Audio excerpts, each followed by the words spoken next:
La Chambre des notaires du Rhône vous présente Mon notaire et moi.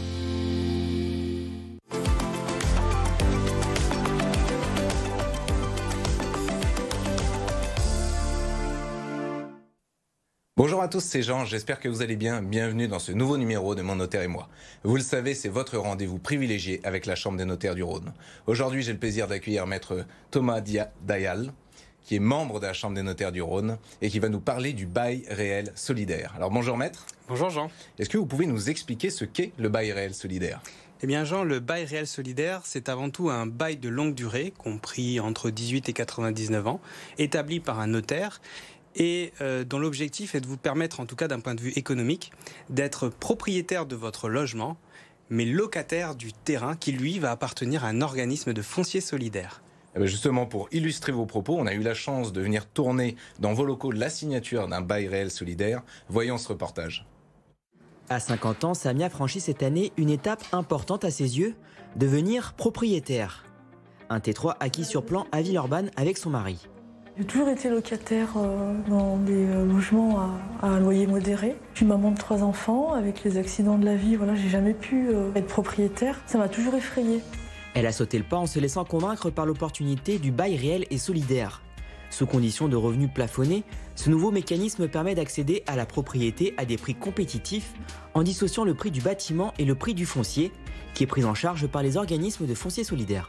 Nécessairement, vous allez avoir un prix réduit par rapport à un prix, je dirais, du marché. Vous arrivez parfois, sur certaines opérations, à un prix d'acquisition qui est de l'ordre de 30 à 50% inférieur à ce que l'on pourrait constater. Propriétaire des murs et pas du sol.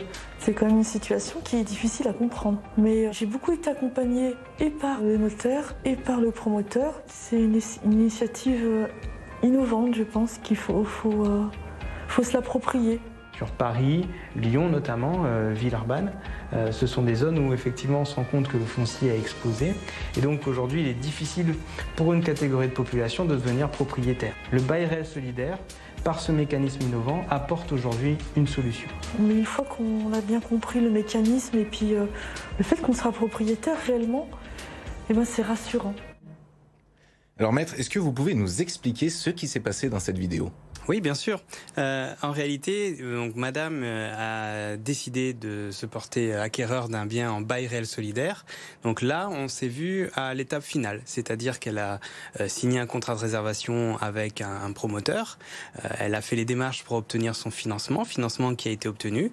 Et puis, donc, en fin d'opération, elle rencontre le notaire pour être propriétaire du logement et conclure le bail réel solidaire qui va lui permettre, là encore une fois économiquement parlant, d'être locataire du foncier. Oui, elle l'a bien expliqué d'ailleurs, elle est locataire du foncier, propriétaire des murs, c'était assez bien dit. Alors quels sont les avantages du bail réel solidaire ? Alors les avantages sont nombreux. Effectivement, le premier avantage, comme on l'a vu dans cette vidéo, c'est tout d'abord le prix. Puisque dès lors que l'on va considérer que l'on va dissocier le foncier du bâti, on va retirer le prix du terrain dans le prix d'acquisition et forcément donc le prix va être moindre. Et c'est effectivement une différence par rapport à un marché libre qui est véritablement importante.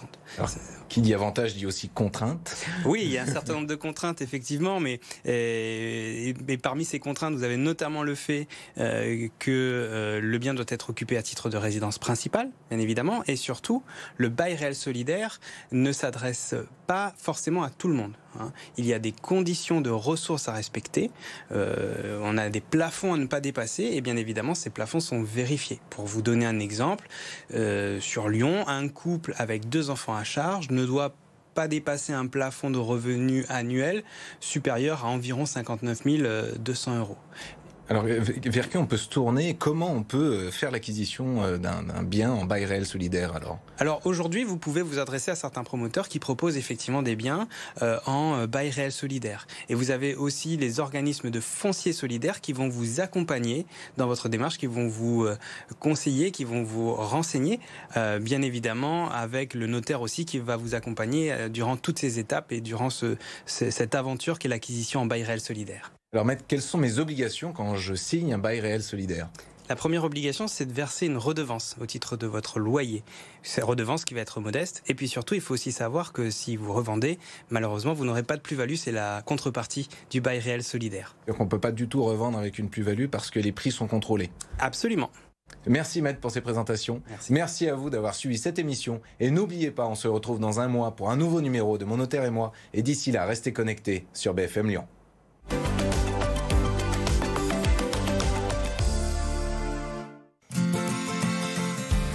La Chambre des notaires du Rhône vous a présenté Mon Notaire et moi.